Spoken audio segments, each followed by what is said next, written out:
Hi, it's Jamie, Progressive #1, #2 employee. Leave a message at the... Hey, Jamie, it's me, Jamie.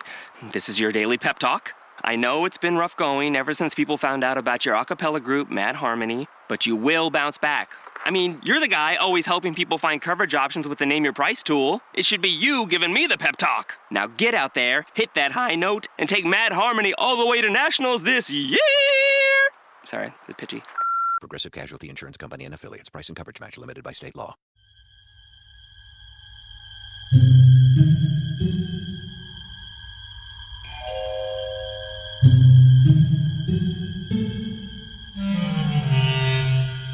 Archangels, ghosts, and Bigfoot. Oh my.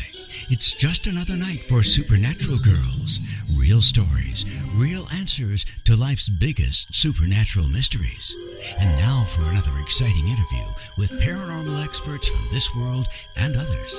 Here's your host, paranormal researcher Patricia Baker, on the one, the only Supernatural Girls.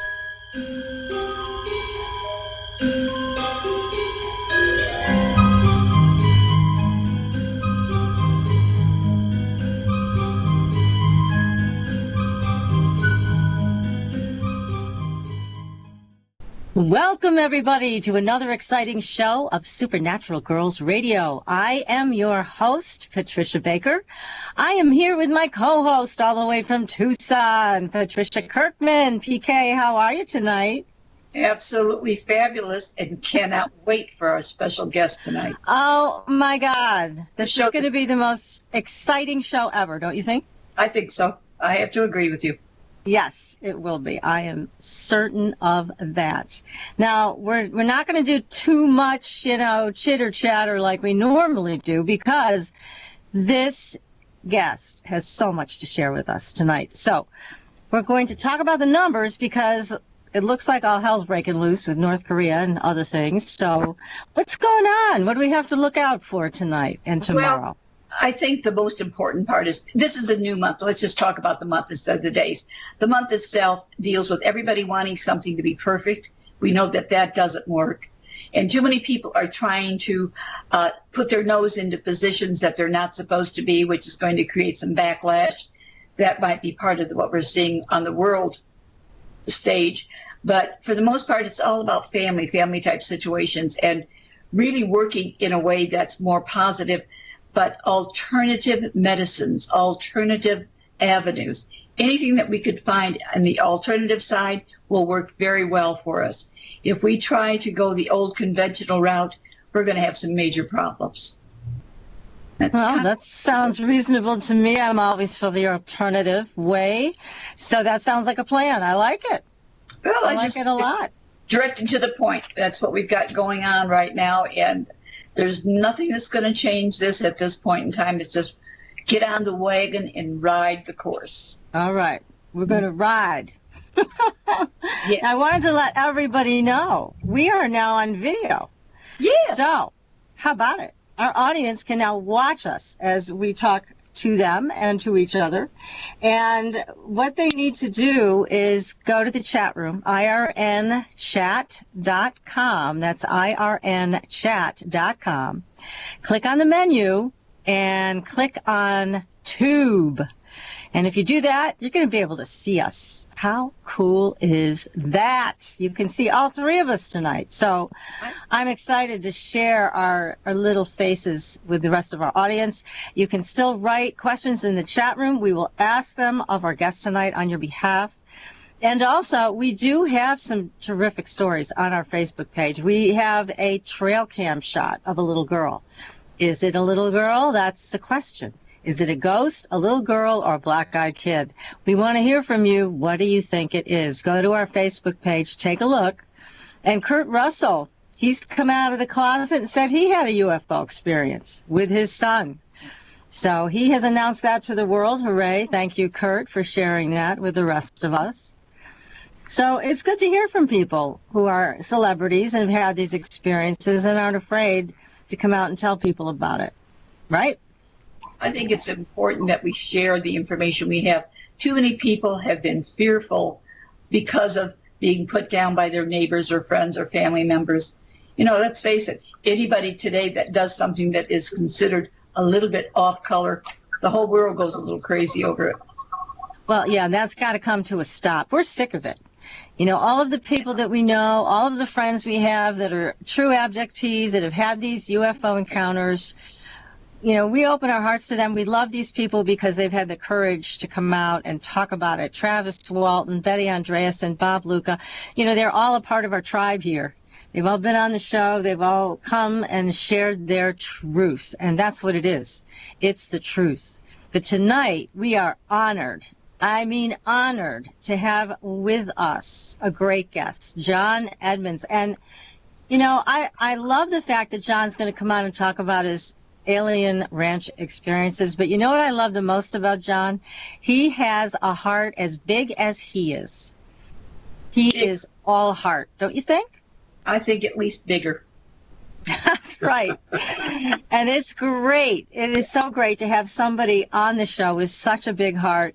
John, besides all the other things that he's involved with, he has a charity, and I'm going to announce this right now because it's really important now that we have everybody's attention. The name of it is called Hopeful Hooves, HOOVES.org.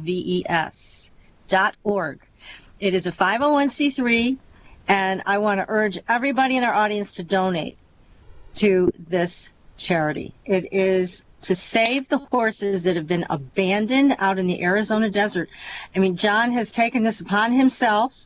He's also saved dogs that have been left out in the desert to die. I mean, this is a great man, and please, let's all help him and his wife with the great work that they're doing to help these animals. It's very expensive to feed these horses, and it's very expensive if they need medical care.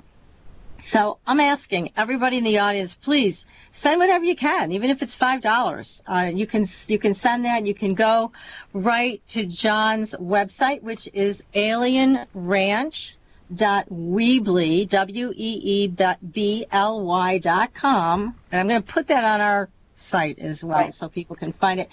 And you can find a place there to donate. You can contact John from that page. Also, if you want to just send a check to the ranch, but you'd be doing a great thing in helping out, because there's nobody else really doing the work he's doing, as far as I know, with these horses. So we got to help him out, everybody. So let's do it. All right? Great idea. Let's get John on this show. I can't wait to talk to this guy. My God. This is great. Well, John Edmonds of the Alien Ranch, also known as the StarDust Ranch, welcome to the show. Thank you very much. Thank you for having me. It's an honor. You've been through so much. My goodness, there's so much to talk about tonight, so much to learn. And again, we're just honored that you're with us. Tell us again a little bit about the beginning of the story, because I know this was your dream property. This is what you left Phoenix for, was to come. We actually left the Midwest for, right? Chicago area to come out.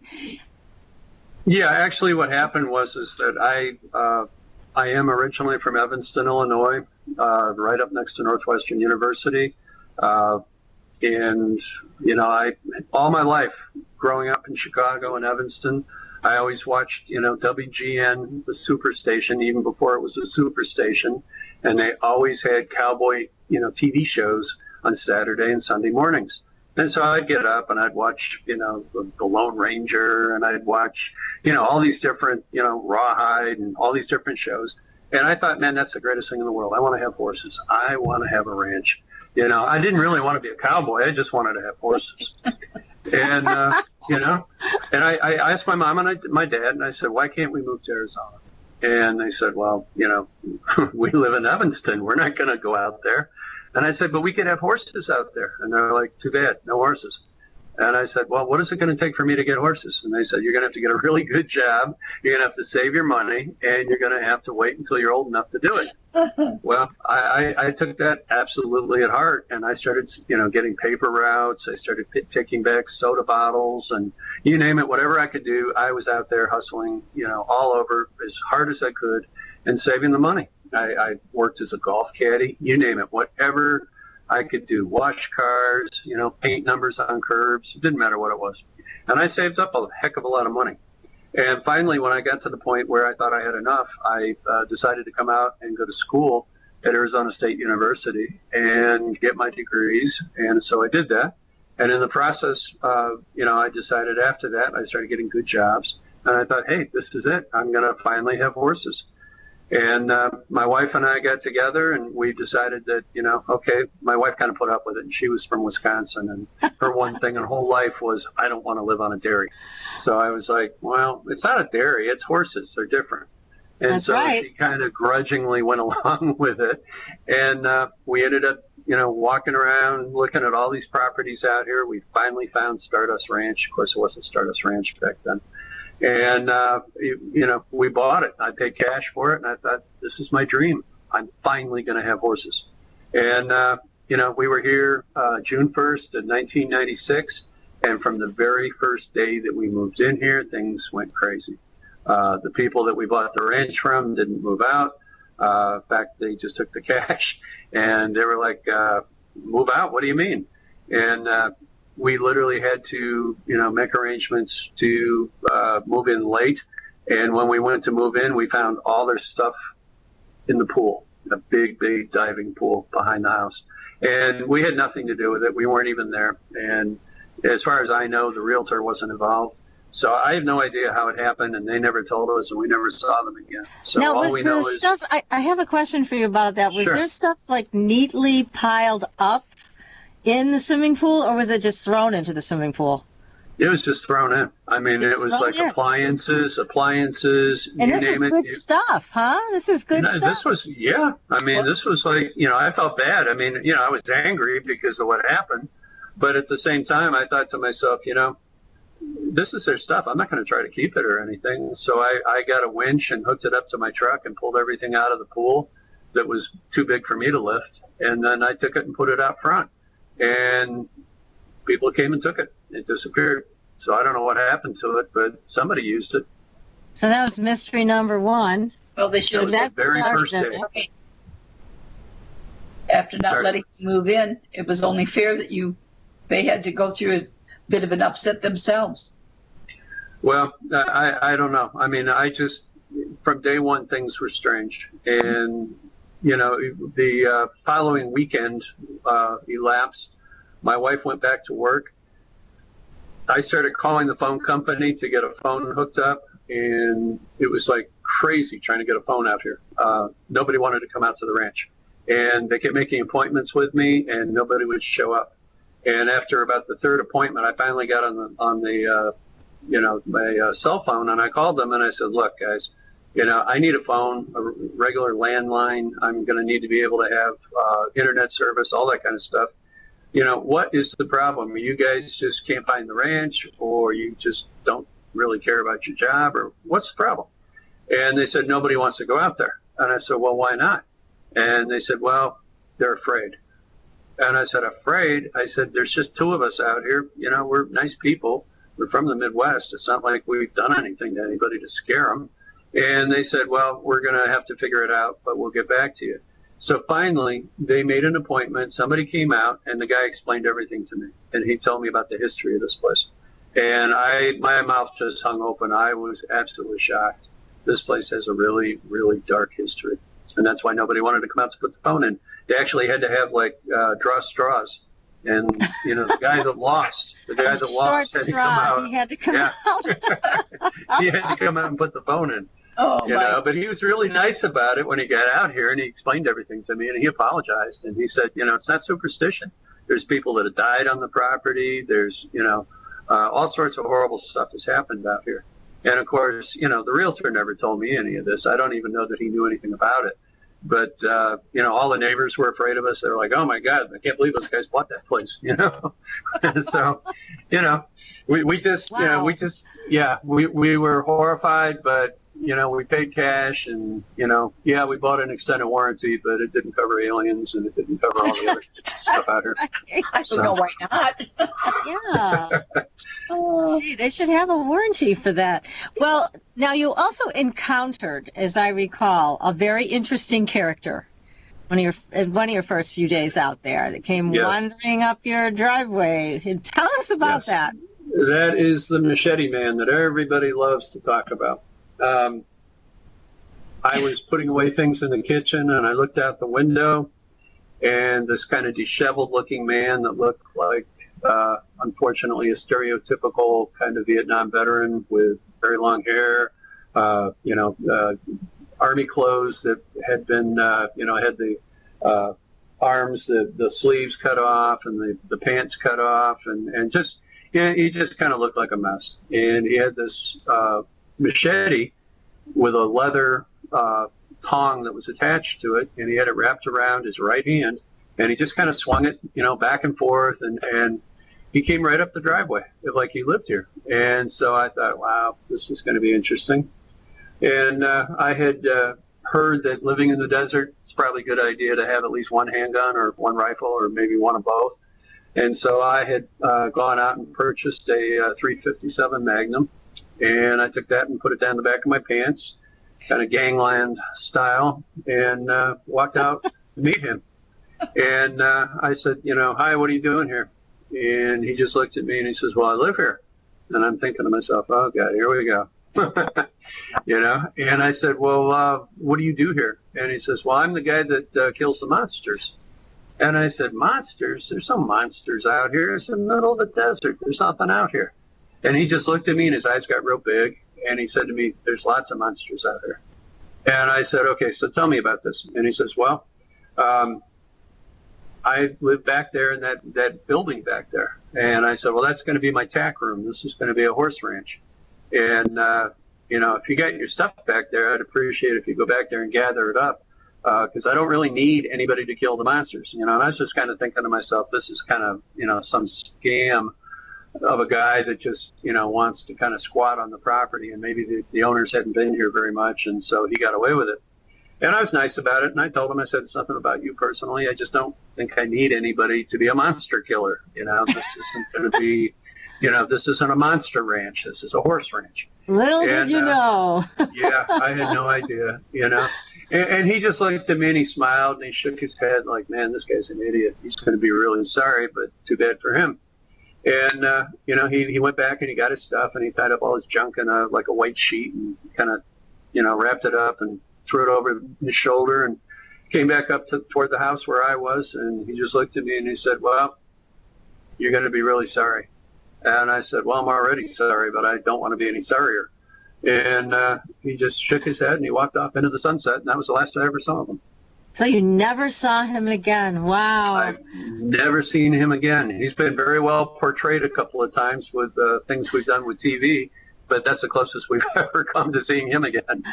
And the previous owners, you've never encountered them either, right? They just disappeared. I have no idea what happened to them. They literally worked in the military, and I guess they transferred, or I don't know what happened to them. They just never came back. The interesting thing was, though, that the original owner, I was outside working with the horses one day a few years ago, and the guy who originally built the property back in the 70s drove through the front gates, and, I had no idea who he was, of course, and he drove up in this white pickup truck, and I walked over and greeted him, and he said, are you the owner? And I said, yes. And he said, well, I'm the guy that built this place. And I just looked at him and I said, so you're the guy I need to blame for everything that's gone wrong with this place. And he just looked at me and he kind of started looking, and I looked at him, and then he smiled and I smiled, and then he introduced himself and I introduced myself. And, he proceeded for like the next hour to tell me all sorts of stories about what happened here. And he gave me photographs of the house and everything as he built it, because he did it himself. He was literally a guy who did custom building, and he built this place because of the fact that he wanted it to be a surprise for his wife. And the day that he brought her out here to present his great surprise, I guess she just about fell over and decided that it was not a good place to live, and that she had all sorts of bad feelings about it from an energetic point of view. And she said, I'm not moving out there. I'll divorce you before I'll move out there. Wow. And so, yeah. And so she never moved in, he never moved in, and they ended up just selling this place for whatever they could get for it back about 1978. And that was the beginning of the end. gosh. So she had bad feelings. Now your wife also had bad feelings, right? Well, yeah, and I'm not so sure how much of that was about the ranch and how much of it was about me, really. But I mean, I really didn't mean to trick her. But she never asked me what I wanted to do with my life, and I always told her I wanted to write, I wanted to do music again, and I wanted to do a few different projects. But I told her, I said, someday I'd like to have some horses, but I think that went in one ear and went out the other. And so, by the time we got married, she thought, thank God I didn't marry a rancher. I married this guy from Evanston, Illinois, right next to Chicago. He's real urban. No chance am I going to end up on a farm. Well, as soon as we got married and, I decided that I wanted to have horses, one day she just looked at me and she goes, what are you thinking about? And I said, well, I've decided to have a farm. and she just, my wife, her head practically spun around with pea soup. I bet it did. It's like something out of The Exorcist. She was horrified. And then to have I all didn't this mean to. happen on top of it. To have all these experiences, it made you, I'm sure, all feel out of control and at the mercy of things that were from another universe, literally. Exactly. And see, we didn't, we didn't know any of that stuff coming into this. We saw lights in the sky, in the south sky. We saw these, like what we used to call golden orbs. And honestly, when I first saw all that stuff, I thought it was kind of cool. I was like, wow, this is like I'm out here in the middle of nowhere and, it's kind of spooky. And, I was thinking to myself, this isn't so bad. This is kind of cool. Yeah. And then unfortunately, really bad things started happening. And we started finding dead animals around the ranch. We started just seeing, bad things and started getting real creeped out by it. And my wife looked at me and she's like, it's bad enough you had to buy a ranch, but then you had to buy this really crappy one that, everything's going wrong, And I was just like, so this is what being married's about. And, I apologized, I apologized profusely. And I told her I loved her. And I said, I'm sorry. How could I possibly know? It's not like I went out and, lived on a ranch all my life. I didn't know what to look for. It was a good price. Nice property, good views, plenty of water. I thought, hey, I got this thing nailed. I had no idea what I'd, stepped in. I stepped in the dirtiest, nastiest mess that you could ever step in. And we've been here ever since. But I have to say, PK and I were talking about you and your wife, and you've really been able to manage a lot of this stuff. But let's go back to when the bad stuff started to happen to you, because you mentioned your animals. That would kill me right there. Mm-hmm. If anybody touched my animals, I would be out of my mind and I would be running around with weapons hanging off of me. But then it switched. You became the target, right? You and your wife. Well, see, yeah, what happened was that we started. First of all, I should explain something, and that was that I had been working, pretty much right up till that time when we had the ranch, and I had actually gotten my back broken working at the state hospital here in Arizona. And so I was on disability at the time. And I thought to myself, I'm going to go out in the desert and see what's out here. Because quite frankly, you look out in the desert around here, you can see 15 to 18 miles, literally, perfectly. Not even with glasses or anything, it's just amazing. And so I thought I'm going to go out and explore, and I've always been kind of an explorer anyway. So that kind of came naturally. And I'd go out in the desert and I'd find all these horses. And I thought, wow, this is really beautiful. It's out here. And I noticed some of the horses look really skinny. They didn't look that healthy. And I thought, wow, I got to do something about this. So with my Jeep, I started bringing out bags of feed, and I started feeding the horses. Well, next thing I know, I'm like surrounded by horses. I'm like the good humor man of horses. And, every horse that's like, hungry in the world practically seemed like it was coming up to my Jeep and, getting some food. And so finally I thought, what, why go out and spend a lot of money and buy horses? You got all these horses right here. Maybe they'd like to come back to the ranch. And so it was about a 8 to 10 mile walk, but for a horse, that's not a big walk. And so, gradually what I did was I just started feeding the horses as I drove, and they started following me home. And so the whole herd came home with me. And that's how we got horses. But the reason I tell you that is because now we have horses on the ranch, and, you know, they're corralled, and I'm living my dream, and I'm thinking, wow, how cool am I? And next thing I know, some of the horses started getting murdered. And it broke my heart. I mean, here I am. I finally got my dream. I got my ranch, you know, and I got it at a good price, and I'm clapping myself on the back, and I'm trying to ignore my wife is pissed off at me and all this bad stuff's happening. But, you know, I'm still saying, hey, it's still a dream. You did it, you know. But unfortunately, some of the horses got mutilated. There was like 3 horses over about a year that something attacked them in their pens, and literally, I mean, it's horrible to say this. If there's kids listening, cover your ears. But they literally went in and they pulled the guts out through the anus of the horse. Oh my They God. pulled the eyes out. They tore the eyes out. They cut the feet off. I mean, they did horrible things to these horses. And it was very clear that it was not a human being or anybody that I could think of that could ever do this, because there was no blood, and the cuts on the horses were absolutely like somebody did it with a laser. I mean, they were absolutely precision cuts. And there was no blood. I mean, all the blood was gone. They were sanguinated. You know, it's just crazy. And you know, the horses And had it's tried mean. And it's like, desperately. why? What is it that gives these aliens in their own little minds the right to do this kind of thing? I mean, we care so much about our animals. We love them. And obviously, you've gone out of your way to take care of these animals, and then to have these creatures from outer space or wherever the hell they're from come and do that is absolutely unacceptable. That's awful.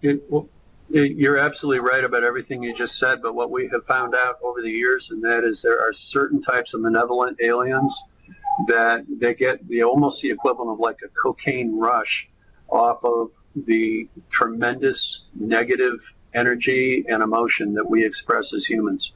And so they love to do things to just, you know, make our lives miserable, because of the fact that by doing that, we put out all this, you know, juicy hormonal, you know, material, and they just manage to absorb it and enjoy it. And that's why they do it. Horrible. But you'd have to kind of read down the story of ways to have that information, I mean, in the correct setting. But I digress a little bit just to answer your question. So I filed all the reports with the Arizona Livestock Board. I called the Sheriff's Department. I did everything that I could humanly do to try to, you know, shed some light on the situation. Excuse me one second, John. I'm hearing some odd noises. You're hearing the dogs. Oh, okay. Are they all right? In the background. Yeah, they're fine. But okay. Periodically, you know, they just start whining, and it's okay. As long as they're all right. I just wanted to make sure. Okay. Yeah. No, they're fine. We get harassed here 24/7 by different things, and the animals react to it, and that's what you're hearing. The dogs were reacting. I have 4 cats, and those cats constantly patrol the inside of the house, and anytime that they see something, they attack it. They don't attack people, but they attack these beings, and they'll scratch the heck out of them. They'll bite them. They'll do anything they can to try to run them off, which is pretty strange behavior for kitties. But I mean, they're like watch kitties, you know. But they like to sleep on a chair in the portal. They love the energy that comes out of the portal, and anytime something is going to go on, they get together and they chase it down. Good for them. As that sounds.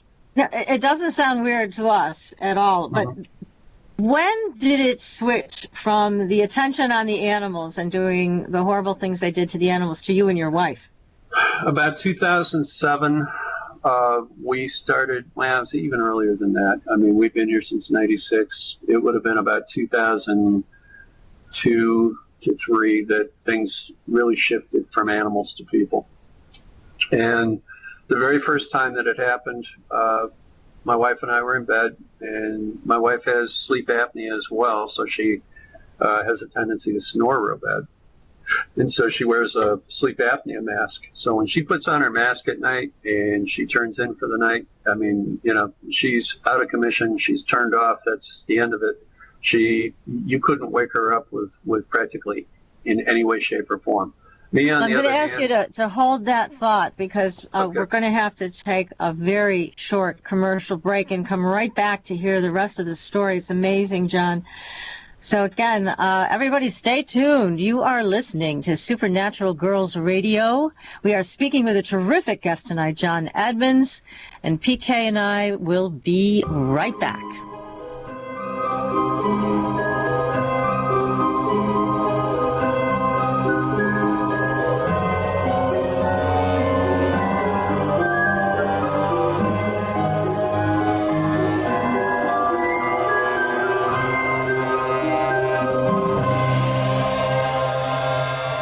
Listening to IRN, the Inception Radio Network, Chicago, Illinois.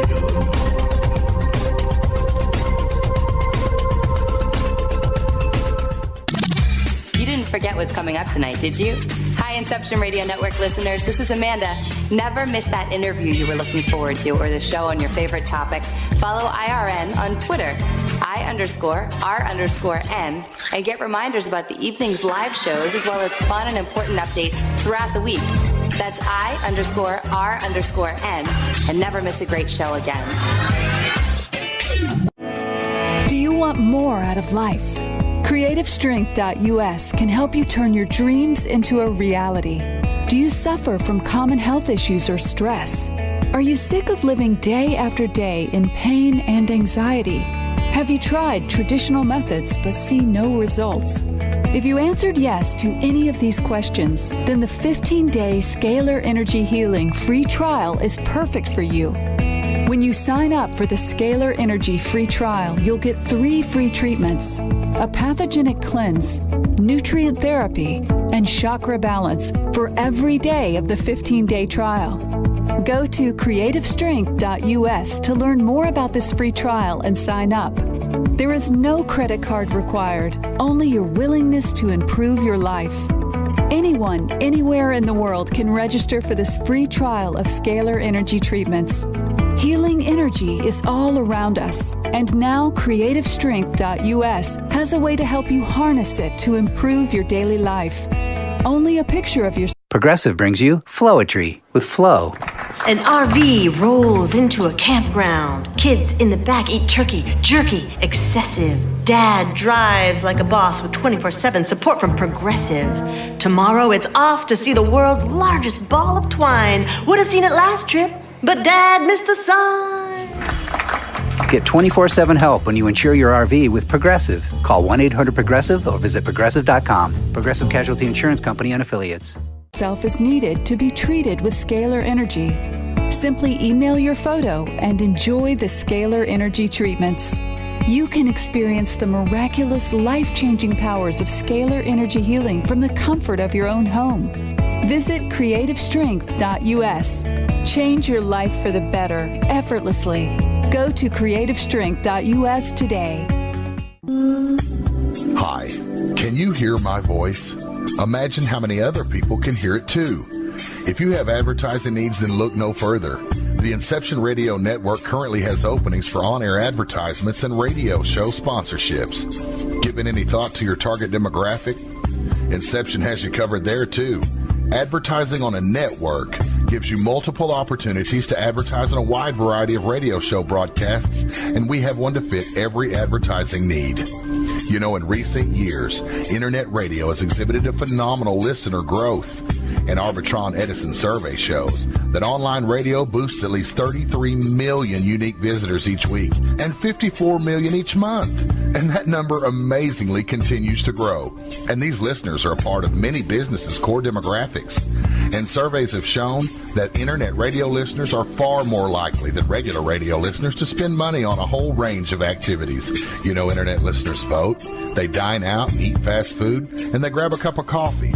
And here's the interesting one. They buy items online at a much higher rate than all other market segments combined. Internet radio also enables businesses to connect with consumers during work hours, where increasingly more lifestyle decisions are being made.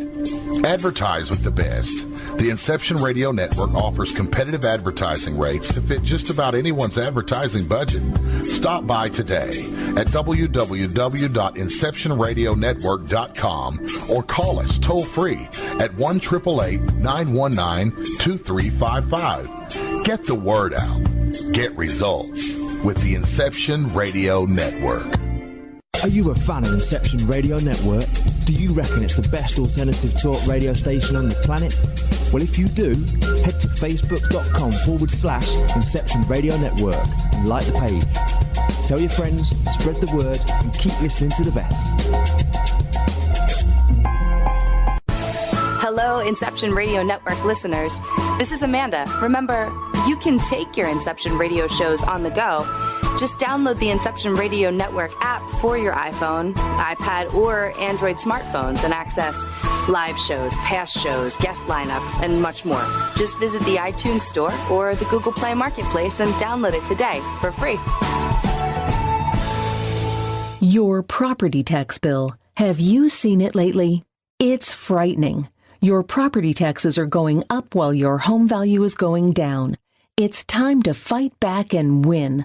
For the real truth about the property tax system, get attorney Pat Quintilian's book, Are You Getting Screwed on Your Property Taxes? How to Find Out and How to Fix It. Attorney Quintilian answers all your questions and gives you the facts you need to fight a property tax bill that is spiraling out of control. You'll also read about what happens to property owners who don't check their property records, only to find out too late they're taxed on square footage, fixtures, and even buildings that they don't own. Is this happening to you? Learn your rights. Buy attorney Pat Quintilian's book today. Are You Getting Screwed on Your Property Taxes? How to Find Out and How to Fix It. Available on Amazon.com.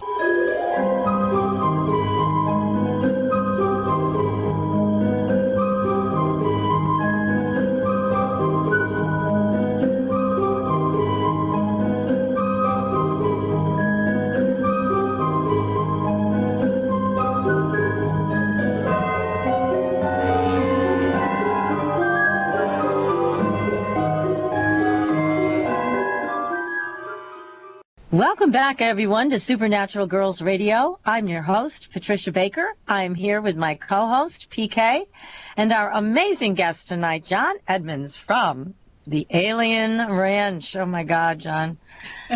This is quite something. Now, we were talking about how the focal point went from hurting your animals and mutilating your animals to coming after you and your wife. So you were talking about your wife having a CPAP system on to help her breathe at night. And what happens from there? Well, actually what happened, Patricia, was the fact that when they started appearing in the house at about the same time as I was just talking about, that's when we started having, all the run-ins with them directly. Before that, it was, like I said, directed at the animals. There were things going outside, happening outside, experiences that we really couldn't understand, but we hadn't gotten to the point yet where we were at all fearful for our own lives or just concerned that they were even going to come in the house. And then all of a sudden, one night, my wife was asleep next to me. She had her mask on, and I started sensing that there was something in the room. And I thought to myself, wow, what is this? I hope it's not going to be those same bad guys. Unfortunately, it turned out it was. And I had a little aluminum baseball bat that was left over from a Cubs spring training game. And I had that kind of stuck down in the headrail or side rail of the bed. And so as these creatures began to kind of come forward, I could see them in a shadowy silhouette kind of way. I waited until one got close enough. And then the next thing I knew, I actually felt this hand on my left forearm. And I thought, well, that's good enough for me. I'm not hallucinating. This is for real. And I grabbed that baseball bat and I turned around and I cocked it right in the head as hard as I could. Wow. it just literally, it just stood there for a second and it froze. And I thought, wow, I thought I hit it pretty hard. And I hit it again. And so I smacked him a second time. And this time it just literally just disappeared. It just went whoosh, and it was gone. And I thought, wow, man, I'm good. I really nailed it. And but the other two disappeared at the same time. And I rolled over and I shook my wife, and she growled at me, and I said, honey, you're not going to believe this, but we got aliens. And she pulled down her mask and she goes, really? You're going to wake me up and tell me that we got aliens? Where are they? And I said, well, they were just here. And she's like, yeah, right, whatever. Go back to sleep. So she rolled over and she went back to sleep. She didn't even take it seriously. You know what I find so interesting, though? Let me stop you for a second, John, because, most people that have encounters with these aliens, especially like the Greys that you've been describing, that you first encountered, they are so unconscious. They don't have the wherewithal to grab a bat and smack the crap out of them. They're like out of the, I don't know what they're being treated with, if it's some type of mind control or some technology that they have that renders them unable to physically attack them. But that doesn't work on you, apparently. I'm from Chicago.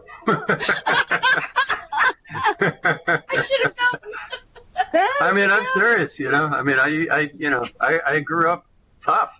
And, on the streets of Chicago, you got to be ready for anything. And, so I was. I've always, my whole life, I've always been ready. You have a special consciousness that they cannot override, or they would have. So you must have some expanded level of consciousness that allows you almost to meet them at their own level, and that's really, really unusual, I got to say. Don't you think, PK? That's like, we've never heard this before. Amazed at how he's able to handle these things. And smack them twice, It's great. Good for you. Well, and the thing about it is we had a pit bull named Daisy, and she used to sleep at the foot of the bed on the ground. And she was really cool about it because she knew they were there, and she got up and she tried to chase one. And because they always show up in threes. They never come by themselves. They never come, like two of them. There's always three. I don't know what it is about three, but that's how they travel. And she literally almost chased one right through the door. I mean, one of them, just took off and went literally right through a wooden door, a hollow core door. And Daisy hit the door so hard that she actually put a dent in it with her head. Oh, no. Poor Daisy. That's right. And this is the same dog that they killed, on 3/13 of this year. Those bastards. God. She was around for a lot of years. And she was a rescue that, was very near and dear to me. And, I just, it breaks my heart to know what happened the way it happened, but, it couldn't be prevented. It's horrible. And again, I find it so hideous and appalling that they treat animals with this way. It's such incredible disrespect, not only for the animal, but for our feelings towards our animals. It's just unacceptable. So this was your first introduction to them, and you were able to get by their mind control and give them a good smack twice with your aluminum baseball bat. So now what? I mean, you must have gotten up in the morning with your wife and thought, what are we going to do now? Well, and she woke me, she woke me up the next day and looked at me and she said, did you actually tell me that you smacked an alien? And I said, yeah. And she says, well, what did you do that for? And I said, well, what do you mean, what did I do that for? They're not supposed to be in the bedroom. And she just looked at me and she was like, well, tell them to go outside. And I'm like, what do you mean tell them to go outside? They're not supposed to be here at all. And, but she didn't act real fearful or anything. She kind of sort of took it seriously. And we had coffee, and after that, she just, acted like it was no big deal. And I told her, I said, look, this is getting worse and worse. These things have been here on the property. They've been hurting the animals. I said, it's just a matter of time before we're going to start having a lot more problems with these things. And she's like, well, I want to move. And I said, okay, that's cool. I can understand that. I wouldn't mind moving either. But I said, I don't have another $1 million to throw into another ranch someplace. And I said, quite frankly, I don't know if we could get that kind of money for this one. And she's like, well, what do you want to do? And I said, well, maybe you should go back to Phoenix and get an apartment next to where your job is. And, you know, I'll try to delouse the ranch and get rid of all the aliens. And then after the coast is clear, you can come back. But she said, no, I don't want to do that. And I was like, well, okay, then just realize something. I offered to get you an apartment and, you know, take care of you, make you safe, and, you know, do everything I could to honor the situation. I said, I had no idea that I was buying a ranch full of aliens. And I said, you know, I'm trying to fix it. So, you know, she got mad at me, and for a while she was kind of a grump about it. But she understood that my heart was in the right place, and I was trying to do the right thing. And you were protecting her. Now, has she ever had any physical altercations where she smacked them around too? No. She's seen them. She has had them do really bad things where they came up and tried to choke her air hose on her mask. No. And, I mean, absolutely turned her blue, and then woke up gasping for air. And, you know, I mean, just really terrible things. My wife is a really sweet person, though. She's, you know, and quite frankly, I mean, she kind of tried to take the attitude of, well, try to talk to them and you know, try to work it out with them. And, you know, I was like, the hell with that. I'm going to slice and dice. I mean, we're going to, you know, we're going to fight here. And, you know, I mean, I tried to be nice to them, but they didn't want to, you know, they weren't in the mood. They didn't want to play nice. No, they weren't in the mood. And so the next thing that had to happen was the fact that I had to get rougher with them. And so I kept, you know, trying to figure out a way that I could do even more harm to them to run them off. But, you know, I live in a brick house, and it's brick inside as well as outside. And bullets do not go well in a house made of bricks. Right. And so, and I found it out the hard way, because I actually one day had a run-in with one, and I shot it, and the bullet went right through him, and it bounced off, and it, you know, it was bad. It was really bad. Shit. Plus, it almost broke my eardrums. So I had to find a solution. The samurai sword was the next step, and it works great. It's the ultimate weapon for dispatching little gray aliens.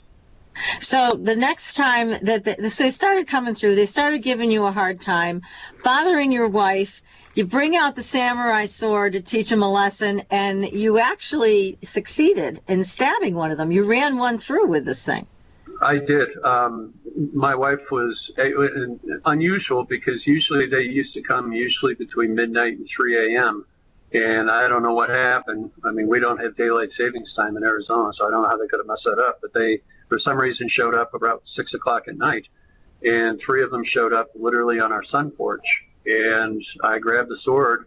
I was just getting ready to go out to feed the dogs and take them out. And I saw these little guys standing there. And I thought, okay, here we go. You know, let's get it on. And I grabbed the sword, and I literally stabbed one right through its abdomen. And when I pulled out the sword, a big chunk came out that was about the size of like a ruby red grapefruit. And then I thought, okay, maybe I can cut the head off, and then I'll have something that I can really prove what I got here. And unfortunately, it didn't work out that way. When I went to swing to take the head, it just disappeared, and the other two disappeared as well. But I still had the big chunk of this particular one on the end of the sword, and I had a big puddle of, you know, fluid that looked like blood or some kind of bodily. What color was it? What color was it? The blood? The fluid. It looks like brake fluid. Kind of looks like dirty oil. You know, it's somewhere between a sort of a dark, almost a dark red color, and a dark, like a sort of a syrupy color.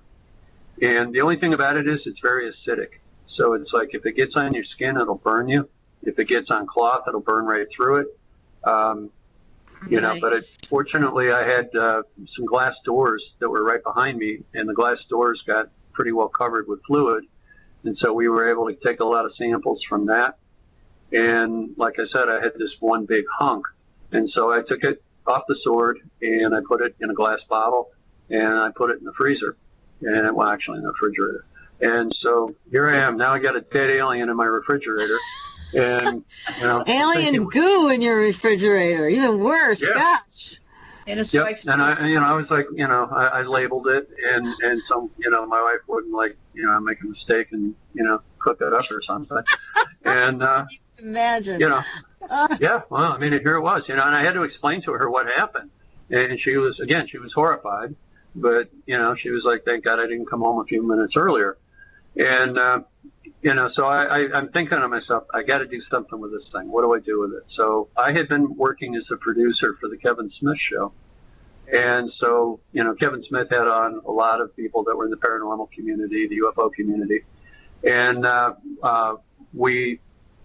ended up contacting one person in particular, and he helped me to find a scientist that I could talk to. And so Dr. Levengood came into the picture in Grass Lakes, Michigan, and he was somebody that had many, many years of dealing with the animal mutilations. And so he'd studied that and he knew a lot about it. And so I contacted him by phone, and he was kind of thrilled to hear what I had. And he said, can you send it to me? And I said, okay, how do I send it to you? And he goes, just use FedEx. So I'm probably the first person who ever FedExed an alien. And, alien goo goes FedEx. I love it. Yep. So you got it there safely into Levengood's hands. And you actually, on your website, you have some of the results. That's right? Yeah, he had the results for a few months, and he took them to some major universities, and he did, I guess, like what they call, blind box samples, where he didn't tell anybody what they were. He just submitted them to various different schools and asked their departments, to analyze exactly what these tissues were from. And when it came back, he sent me a letter, and he said, John, you have the smoking gun of absolute proof of alien visitation on Earth. The samples that were analyzed for DNA and analyzed for cell structure show a remarkable situation in the fact that they show not only hemoglobin, which is contained in blood, but also chlorophyll, which is common in plants. And so literally you have something from the animal kingdom and from the plant kingdom, but they're all in the same thing together, the same sample appearing simultaneously. And that doesn't happen. There's no animal or plant on Earth that sample could have come from. And so apparently that is the exact, smoking gun proof positive. And we have it. Tremendous. And he was going to release the information with me. We were going to have a big conference or a big news conference and do that. And then unfortunately something strange happened and he died. And then a few days later his wife died. So all the samples disappeared. The lab was shut down. And once again, like a typical X-file, we didn't get any results. All we got was what we had, and we never got anything past that. And so here we are today. We have, this proof and this evidence and plenty other, but it could have gone a lot further. Somehow or another, somebody intervened and shut it down. What a surprise, right? Yeah, exactly. Now I got to ask you, if you have any visits from the Men in Black? We have. Very much so. And it's really strange because I didn't even know, realize something.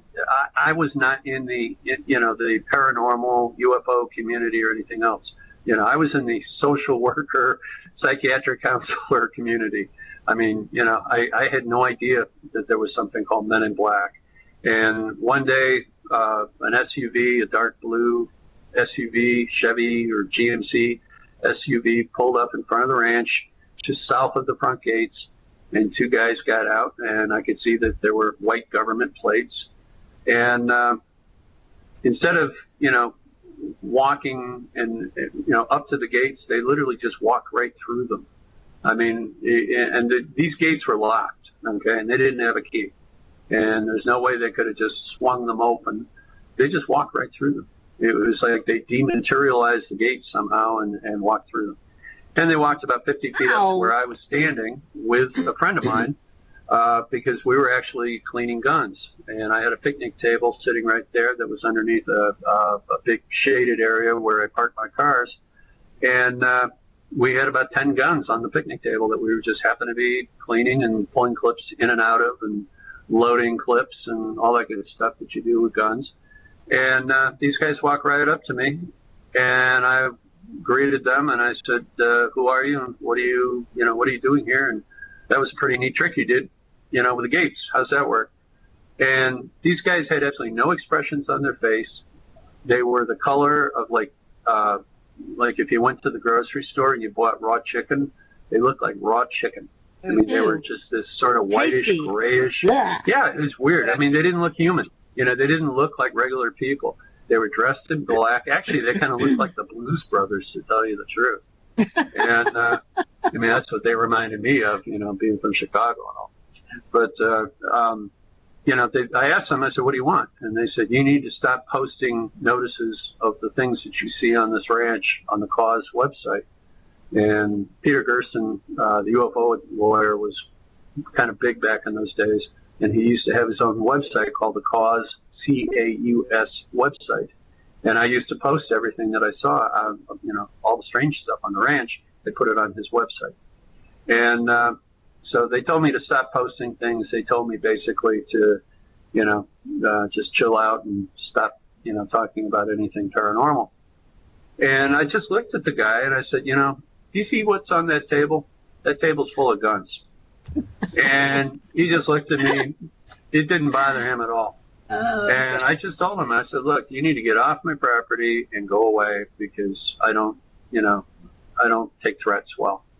And I said, you don't have any ID, or you don't want to show me any ID, because I had asked them both for ID and they refused to show me anything. They were clearly here just to make their point and then turn around and leave. And that's what they did. They just spun around on their heels and off they went. And goodbye and good riddance. Gosh. Yep, pretty much. Wow.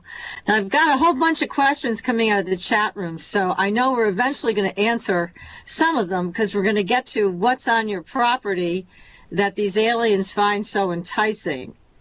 I can and tell that's you one that of the pretty questions. much. Sure, right I'd be now. happy to. I'd be happy to answer it. That's what Denise is asking. She's saying, what is it about your property that they're so fascinated with? Well, we have two portals. We have one that's a very large portal on the back of the property. This is a 10-acre property in the middle of about 600,000 or 700,000 acres of wild desert. And we have one that is in the living room. How convenient, right?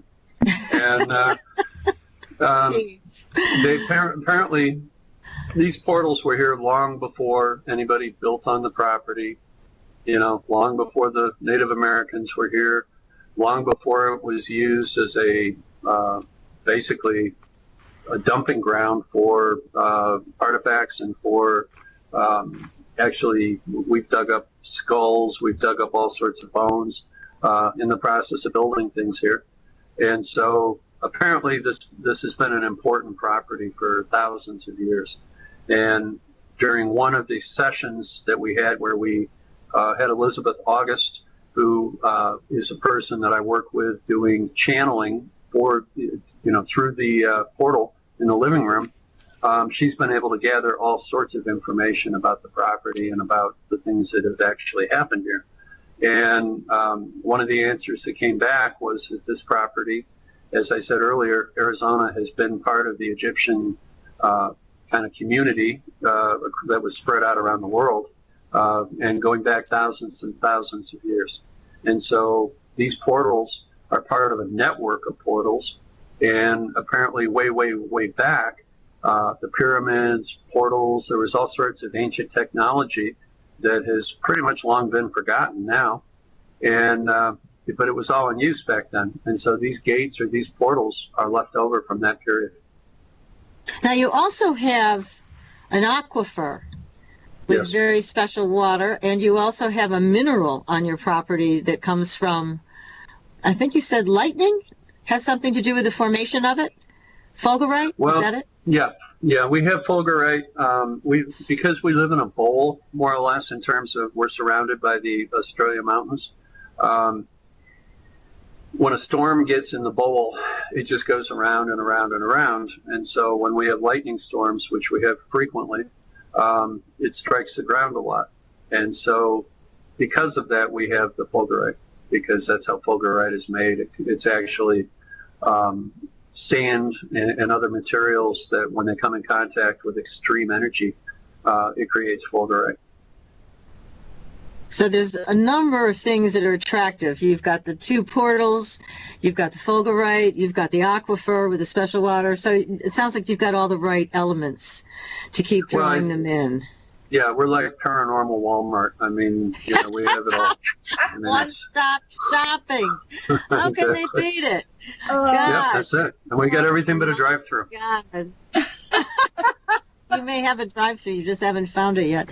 So, oh my goodness. Yes. Well, now I wanted to remind everybody to go to irnchat.com, Go to the menu, click on Tube, and you can see us. Because I want John to show everybody that beautiful samurai sword. We got to see it earlier, but I think you're going to want to see it too. And we've got so much more to talk about tonight. And we've got a big reveal coming up regarding North Korea. There it is. It's the sword. Oh, my God. Look at that. Sharp as can be. I'll get up close. You can actually see that it still has. I think you can see some of the discoloration on it. Yeah. Is that alien? That is alien. Alien goo. Blood. Alien chutzpah. Yep. Okay, we got to go to a break, but everybody stay tuned. You're listening to Supernatural Girls Radio.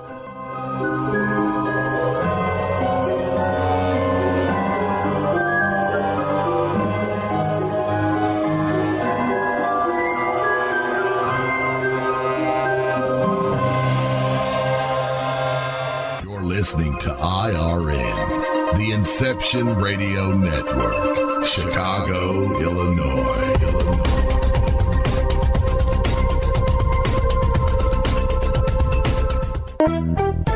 Hi, Inception Radio Network listeners. This is Amanda. Just a reminder that Inception Radio Network is on Twitter. Follow us at I_R_N and keep up to date about who's on tonight, what interviews they'll be doing, who's guest spotting, what topics they'll be covering. Tweet to us, tweet about us, retweet topics to your friends, and most importantly, never miss a great show again. That's I_R_N.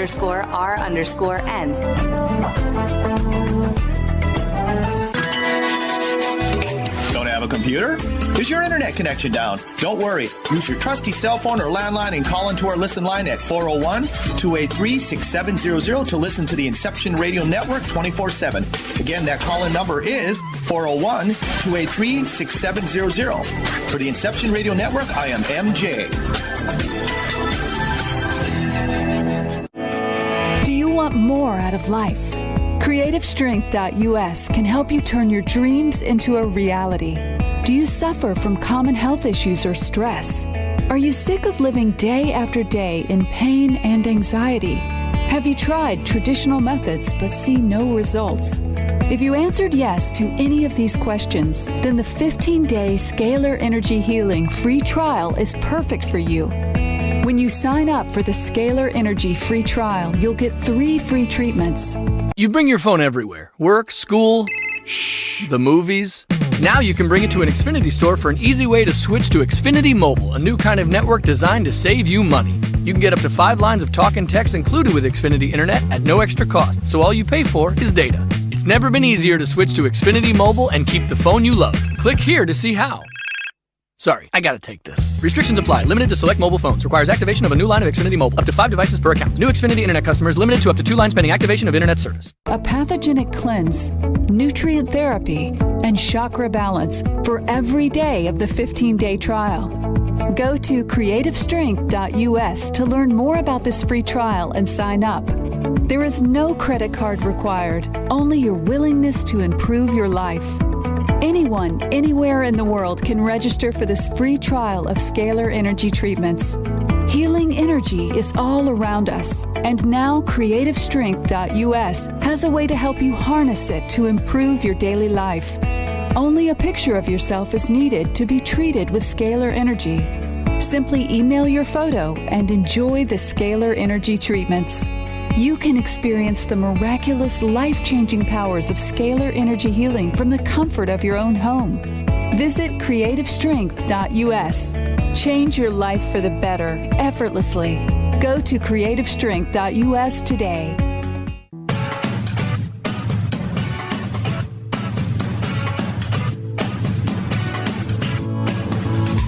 Hello, Inception Radio Network. Would you like your favorite show to be played again live on air? Well, now the choice is in your hands with IRN's live request portal, an easy way to request your favorite show with a simple click. IRN's live request portal now gives you exclusive access to all the shows. How easy is it? Simply type a show name or a guest name, click request, even write a dedication message, and that's it.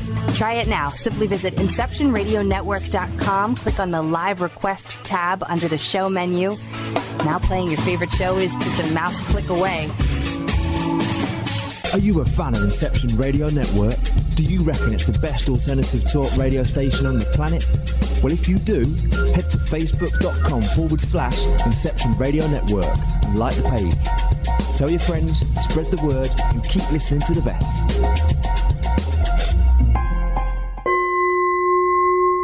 Are you ready for a new experience of freedom and powerful connection? Would you like a positive, effortless change in your life? Then come to CosmicFusion.com, where we offer the most advanced energy clearing and expansion techniques in the world, with a quantum vortex energy to activate your divine blueprint and life's purpose.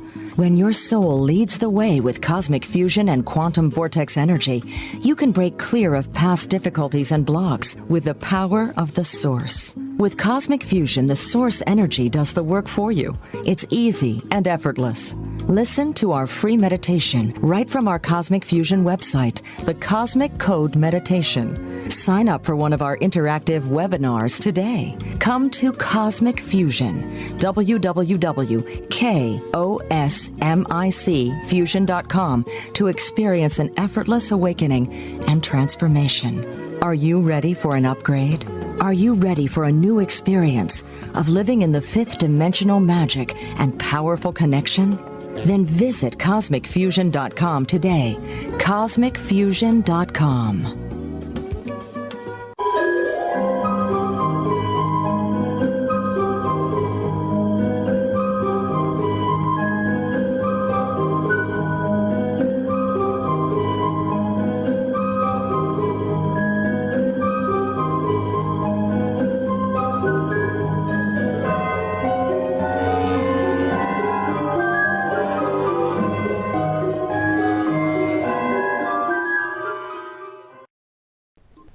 Welcome back, everyone, to Supernatural Girls Radio. I'm your host, Patricia Baker. I am here with my co-host, PK, and our amazing guest this evening, John Edmonds from the Alien Ranch.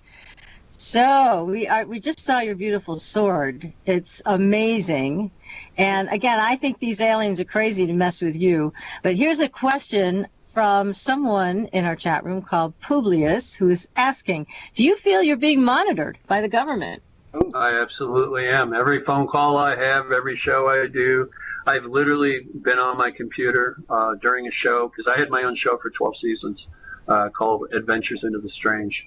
And one day when I was doing my show, suddenly the screen changed in front of me, and this guy from the CIA showed up.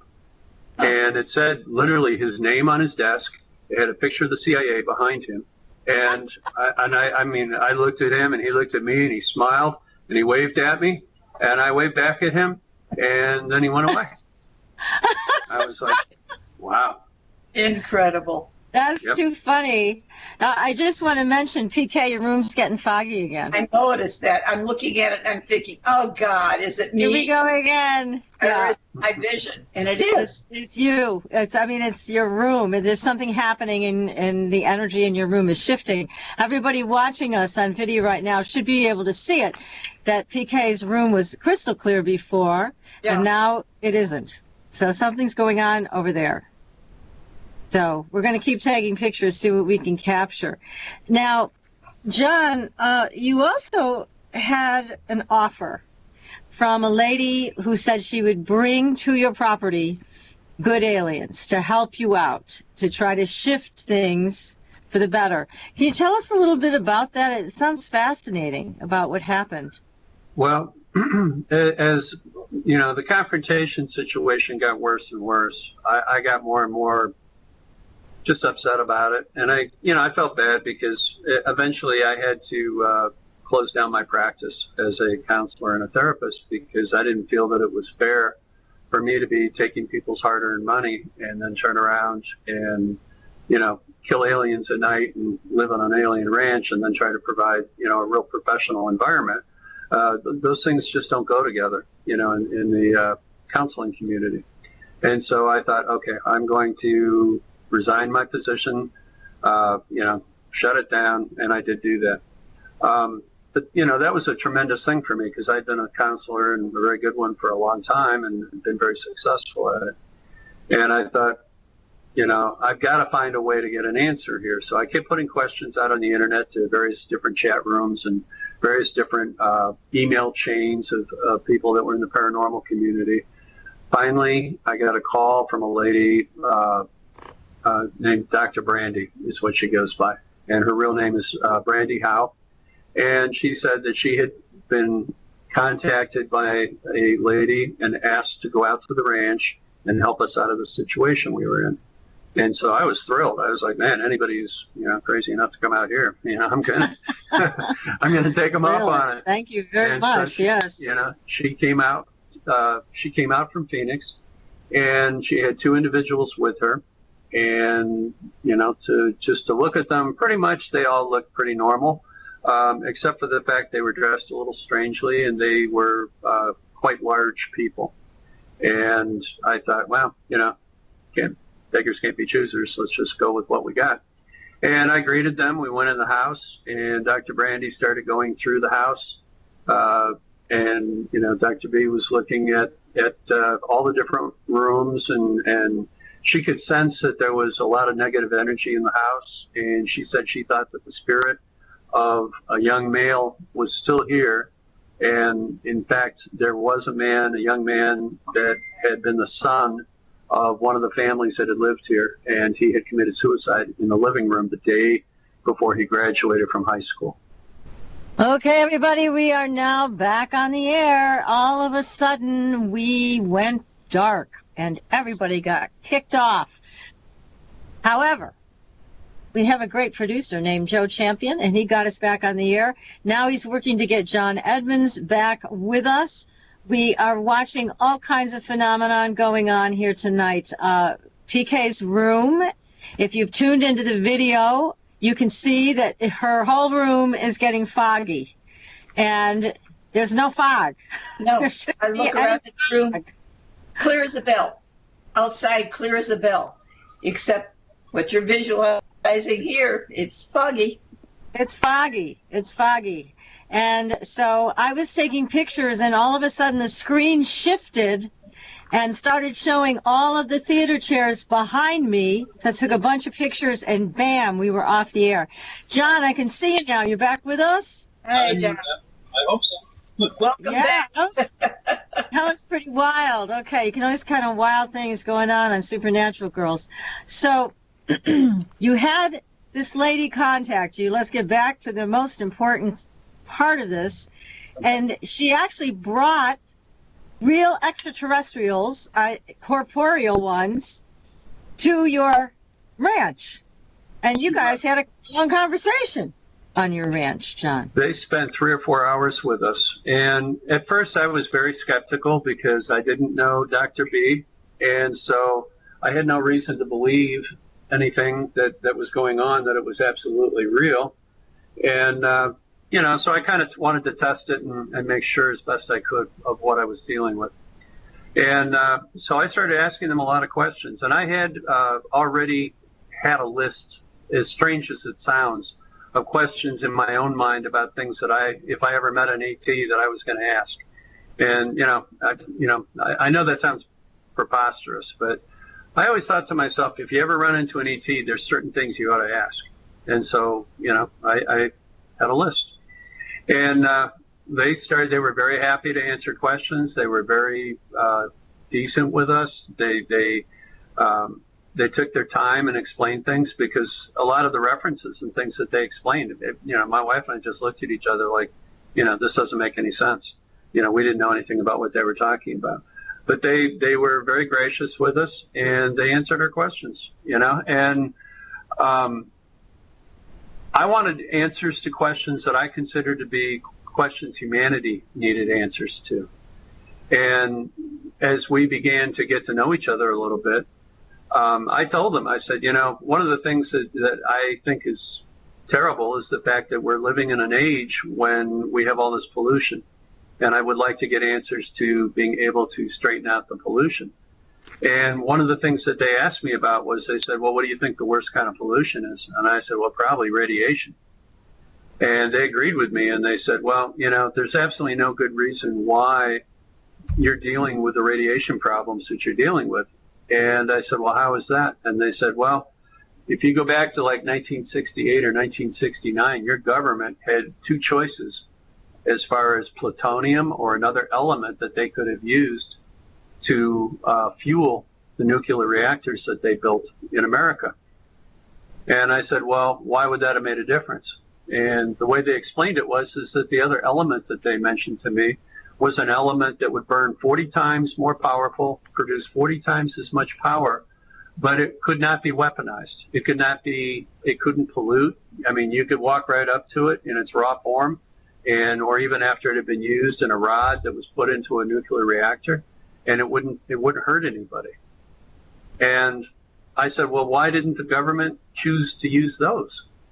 And the answer was they couldn't weaponize it. They couldn't use it to create a product that they could use as a, yeah, exactly. And so they chose not to use it. And the models of those reactors became the models for every reactor around the world afterwards. And so today we are living with all of Fukushima and all of these problems with all these different, countries that want weapons, they want nuclear plants. You've got, Iran, you've got North Korea, you've got, all these different places with all these dictators, and they're all trying to become superpowers, and it never had to happen. And we still have today the ability to be able to take all these reactors and utilize that other fuel source and convert them over.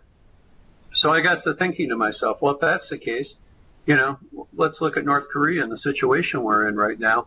Why couldn't we just say to North Korea, okay, guys, we understand that you want to join the 21st century and have access to, relatively inexpensive and plentiful power to be able to do all the things that you want for your country.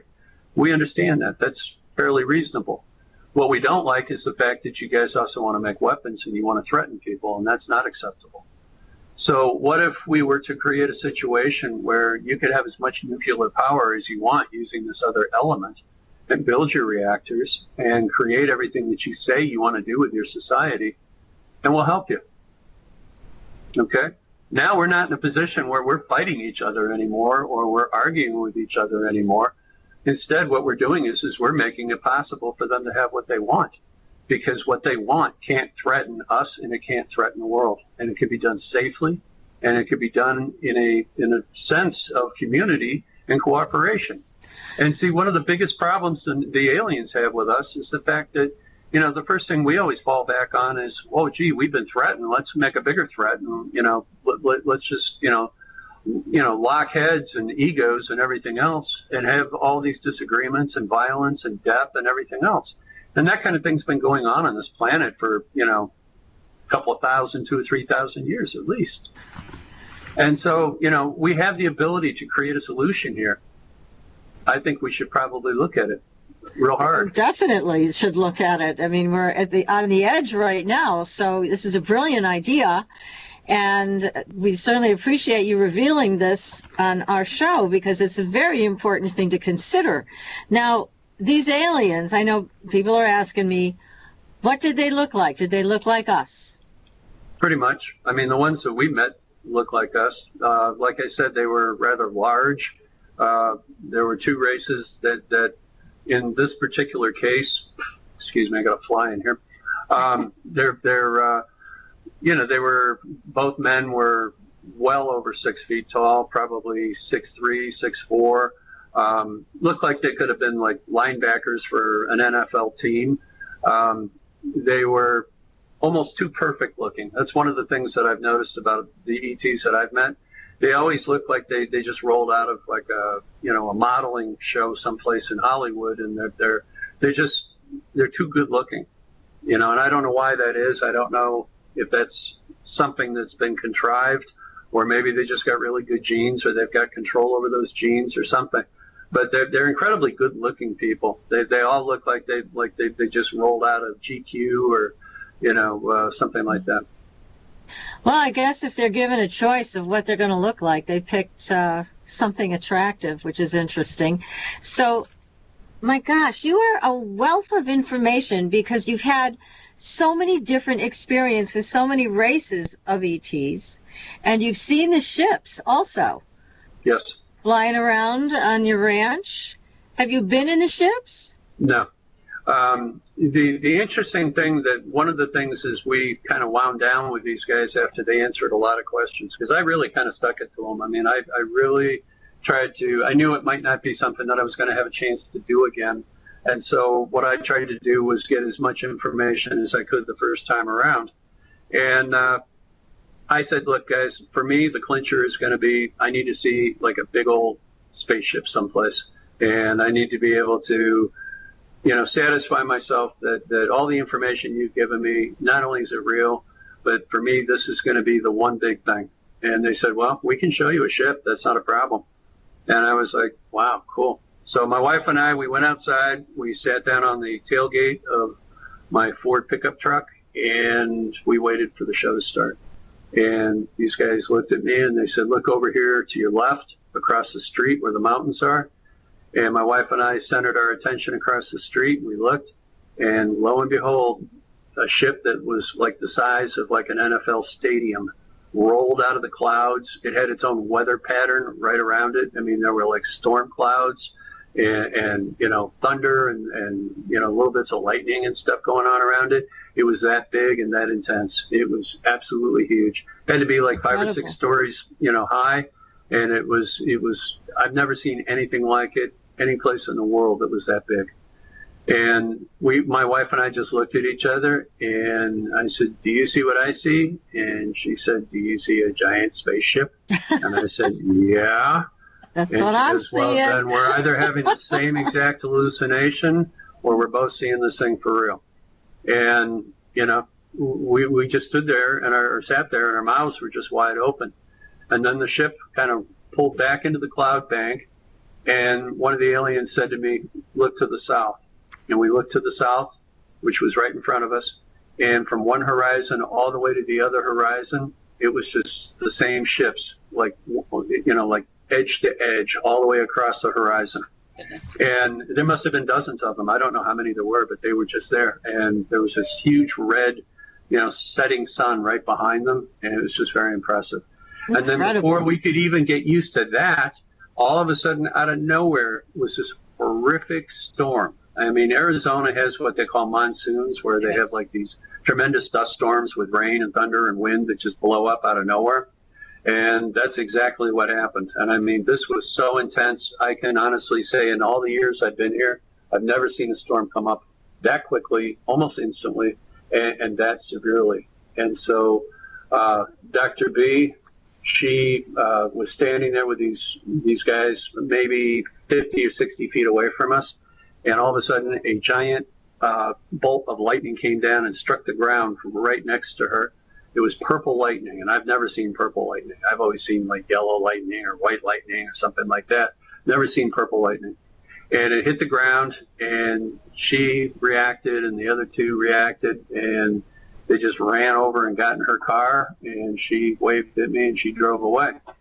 And I thought, well, that was a really weird day. I mean, you talk about having a strange afternoon, and the two guys that beamed down, they just disappeared. I don't even know what happened to them.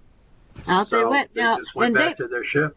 One very important element that I heard you share about these aliens, they want to disclose their presence, right? Well, you see, that was the whole thing.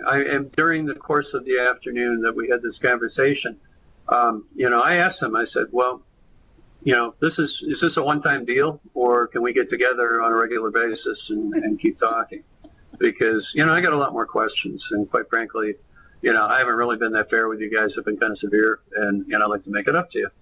And, so we were able to get together a couple of times after that, different members of different races. And here in Phoenix, there seems to be some kind of draw for all these different races. There's something about Arizona, there's something about Phoenix that keeps pulling these individuals here for some reason. And so there's quite a few of them here.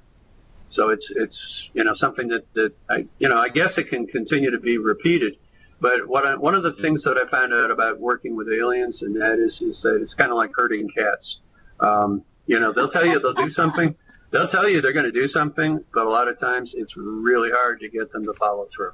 Because I wanted to have, I wanted to have like a big news conference here at the ranch, and I have the big flying saucer overhead, and have all the people that I invited be there. And I thought, man, this is going to be epic, Hey, yeah. And just trying to get them here, forget it. It was like, no kidding. Yeah. Well, they just, you get one group to agree to something, and then another group has a problem with something else, and before you know it, nobody's happy, and everybody's kind of, not working together. And I thought to myself, isn't this kind of like a human thing, Doesn't it sound that way? Yes. And it really was. But I haven't given up hope yet, because I know that they want certain things accomplished, and I'm working on those things. So, that's what the ranch is really all about. It's taking a really miserable, bad situation that almost everybody would have run away from, and flipping it over and turning it into something that's an example of, peace and hopefully prosperity and, good things for everybody, and something that the world can get something out of. And that's what I'm trying to do. I'm just trying to take something that nobody in their right mind would want to be around and turn it into something that everybody can get something good out of. Wouldn't that be wonderful? John, you're a very special person, a very, very special person to be able to do what you're doing. And you're so right. I mean, so many people would have run screaming into the night with this kind of thing and never looked back. They have. Yeah, and they have. That's right. We've had some visitors that have done that. But you're so generous of spirit, so large of heart, and all of these wonderful things you're doing with the ranch to allow people to have this experience if they're grounded enough to have it. And that's a wonderful thing. It's a wonderful thing that you're offering. And we all know disclosure is never going to come from our government, because there's no benefit to them, right? No, there really isn't. I mean, the situation with disclosure, if you really think about it, it's kind of like if they admitted that they've been holding back on this for decades, everybody would be looking at them and saying, so why should we trust you now? And they'd also be saying, so what else were you lying to us about? That's right. We're saying that anyways, but it would be worse. Very thing. We're doing it anyway. But that's the point, and I've been asked about this a few times, and I say the only way that disclosure could really happen would be if it came either like what we're doing, which is kind of grassroots, where we're just taking what we got and working with it and inviting people to participate and learn from it. And let's face it, I mean, it's kind of a weird curve, because folks not only have to get used to the idea that, we're maybe we're the dominant species on this planet in terms of numbers, but that doesn't mean that we're dominant in terms of how long we've been here. Or more important, or anything else. We have a lot to learn, and we not only need to learn from them, but we need to learn from each other. And part of that is just participating and doing it. And so, I ask everybody just to open their hearts, open their minds, and accept the fact that the only way forward is going to be through peace. It's going to be, literally through love and through kindness. And I don't think anything else is going to work, because we literally have to prove that we can get along. And so far, that's the hardest possible thing. We can send a man to the moon, we can cure cancer, we can do anything, but the one thing we don't seem to be able to do on a regular basis is get along with each other. Well, that's true, and I think we need to show these ETs how it's done. You know, we need to come together and start expanding our consciousness to that degree. And I want to go ahead and announce your website again, both of them. Sure. So for people, everybody, we're really asking you to dig deep into your pockets. Please donate to John's endeavor here. It is called Hopeful Hooves, HOOVES.org. And that is his nonprofit. It's a 501c3. You can donate, take a tax deduction, and you'll really be helping out a good cause. And his other website is alienranch.weebly,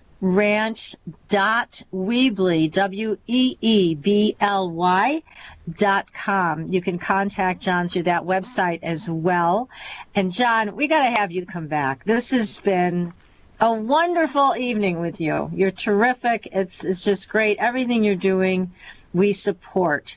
And anything you need from us, you just let us know. And we're going to put you on the list to come back and tell us more, because we know you have so much more to share with us. And we have such a short period of time with you tonight. So thank you so much. God bless. And next week, we're talking to Dr. J about Bigfoot. So don't miss that, everybody. And until then, we'll see you on the Blue Highway. Good night. Thank you.